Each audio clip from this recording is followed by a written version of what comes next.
write Java tokens and character set, before writing any program using Java, you must understand what are Java tokens and the character set. Java tokens are nothing but a set of valid characters that a language can recognize. Every language has some, we say, the rules. Like Hindi. In Hindi, we have swar and vyanjan. In English, we have alphabets. Similarly, in Java, there are some set of valid characters that Java language can understand. The character set of Java is Unicode. This has been selected due to its vastness of characters. It is a 2-byte character code. The first 128 characters of the Unicode are identical to the ASCII character code. ASCII, which stands for American Standard Code for Information Interchange. First 128 characters of the Unicode are similar to this ASCII character set. Now tokens are the smallest individual unit of Java program. Just like biology, cell is the smallest unit of life. Without cell, you can't imagine about life. Similarly, without tokens, we can't imagine about Java program. So Java tokens are mainly divided in 5 different types. Number 1, keywords. Number 2, identifiers. Number 3, literals. Number 4, operators. Number 5, separators. To remember these all different types of Java tokens, this keyword kilos, KILOS, K for keyword, I for identifier, L for literals, O for operators, S for separators. Remember these kilos, you will remember all different types of Java tokens. Now discussing about, we will discuss about different Java keywords in detail just after a short break.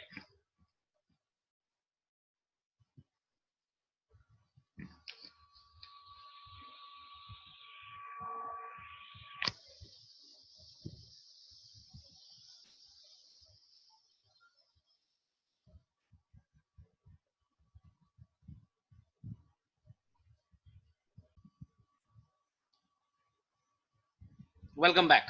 Keywords or reserve words. Keywords are also called reserve words. Keywords are the reserve words which convey a special meaning to a language compiler.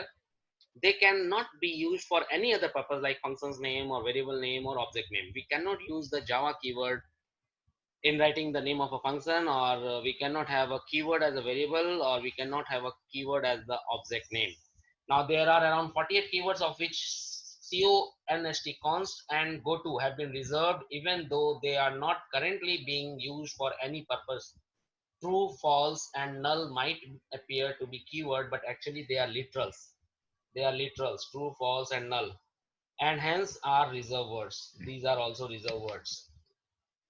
Identifiers, ki, the number second letter was I. Identifiers of variables. Identifiers are the fundamental building blocks of a program. They are named memory locations or simply names given to a variable, objects, classes, functions, arrays, etc. They are case sensitive. Identifier naming rules. What are the rules for naming an identifier? There are certain identifiers naming rules. They can consist of infinite number of alphabets and digits. They must start with an alphabet and not with a digit. Identifier must start with an alphabet, not a digit. They cannot be a keyword or reserve word. They cannot have any space in between. They cannot contain any special characters other than underscore and dollar sign. So we can use only 2 special characters while naming an identifier. Number 1 is underscore and number 2 is dollar sign. Moving ahead, identifier naming convention. There are few conventions while naming identifier.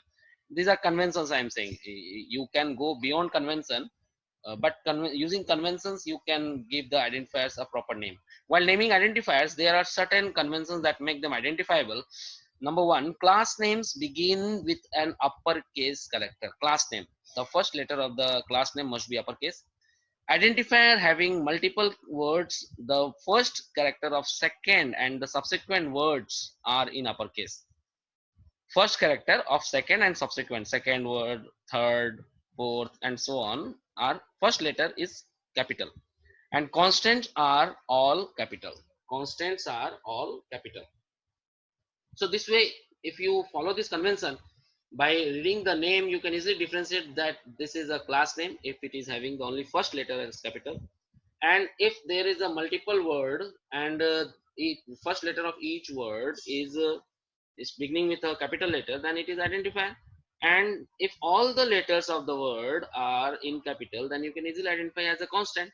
So in your own program, you can easily differentiate between which is a class name, which is identifier, and which is a constant. Okay. Identifiers are also called literals, variables. Okay. Now comments are the most important part of a Java program. It refers to the statement which are ignored by the Java compiler and it is not executed by the Java compiler. So comments are also called non-executable statement which are ignored by the Java compiler and increase the readability of a program by writing comments of in front of any statement, Java statement. The user can easily understand what this statement is actually doing. These are used to state the purpose of the instructions used in the program. So comments are very useful. You must use this in your program. Next is literals, kilos.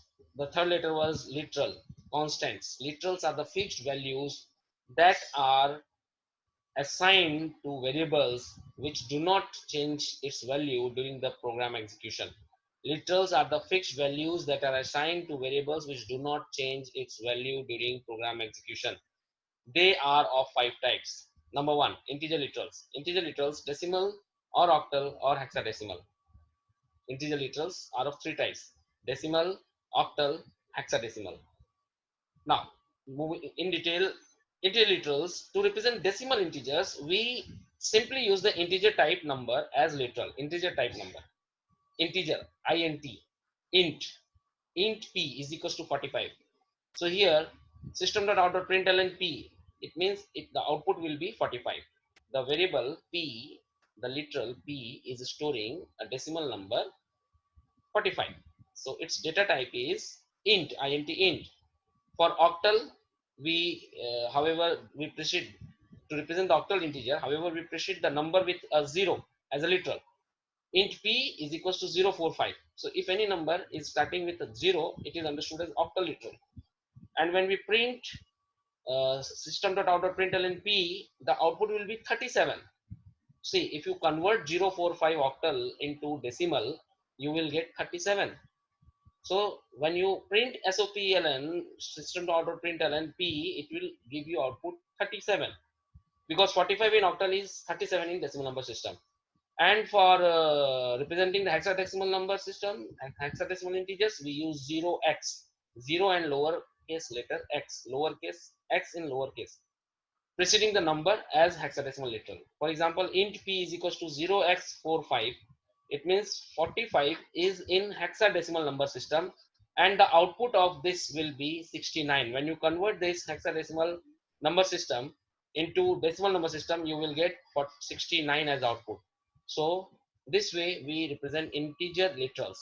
Real literals, floating point literals have 7 digits of precision after the decimal point, and the double literals have 16 digits of precision after the decimal point. Character literals. The character literals are enclosed within a pair of single quote. Characters are enclosed within a pair of single quote. And the character type user inputs are taken in the following ways. Char, char is the keyword. Char is a keyword which is a type of data type. We will discuss all this in detail in data type chapter. So character type user inputs are taken in the following way. Char ch is equals to in parenthesis means the small bracket, in parenthesis char in dot read blank parenthesis, open bracket, close bracket. So this way we define the character literals. Next, string literals are stored within double quotes, and to define a string, we use the keyword string with capital S. String S is equals to in dot read line. Like the previous character type literals, we have used in dot read, and to store string, we use in dot read line. Moving ahead, Boolean literals there are 2 types of Boolean literals, that is true and false. The default being false. In Boolean literal, the default value is false. Next one more literal is there. Null literal are special purpose literals. It is represented as forward backward slash 0. Null. It represents null. Null means nothing, empty. It is used in Java program as a string terminator to mark the end of the string. It is used to mark the end of the string. Now moving ahead with operators. Operators are the entities or symbols that tell the compiler that what operation has to be performed with one, two, or three number of operands within a given expression. Again, operator are the entities or symbols that tell the compiler that what operation has to be performed with one, two, or three number of operands within a given expression. There are approximately a set of 37 different operators that Java uses. Operators can either operate on one, two, or three operands and accordingly named as unary, which works on one operand. Example is plus plus and minus minus. These are unary operators. Binary, which works on two operands like plus, addition, subtraction, multiplication, division, greater than, equal to, less than. These all are binary operators, operands. Now different types of operators. Basically, there are three types of operators used in Java: arithmetical operator, relational operator, and logical operators. Again, we will discuss these in the chapter operators in detail. Just to just for your information, arithmetical operators are all addition, subtraction, division, and multiplication. Relational operators are the operators which establish a relation between two operands, like less than, more than, equal to, not equal to, greater than or equal to, or less than or equal to. And logical operators are and, ampersand sign, or the pipe sign, and not the exclamation mark. Okay, moving ahead. Separators, very important. Just like operators, separators are very important in Java program. Separators are the special characters in Java which are used to separate the variables or the characters, just like a punctuation in English.